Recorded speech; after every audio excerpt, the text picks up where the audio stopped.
সালুমারাদা থিমাক্কা, যিনি আলামারাদা থিমাক্কা নামে পরিচিত। এখানে কান্নাড়া ভাষা সালুমারাদা কথার অর্থ হলো গাছেদের সারি।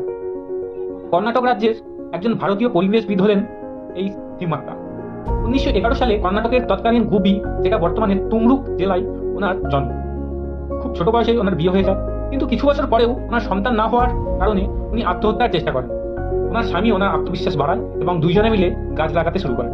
তারা দুজনে মিলে রামনগর জেলার হুলিকুল এবং কুদুরের মধ্যে প্রায় 4.5 কিলোমিটার মহাসড়ক বরাবর 385টি বট গাছ রোপণ করেন এবং ওই গাছগুলির পরিচর্যায় নিজেদের জীবন উৎসর্গ করেন। এছাড়াও তিনি প্রায় 8,000 অন্যান্য গাছও রোপণ করেছিলেন। তিনি কোনো প্রাতিষ্ঠানিক শিক্ষা পাননি এবং কাছাকাছি একটি খনিতে একজন সাধারণ শ্রমিক হিসেবে কাজ করতেন।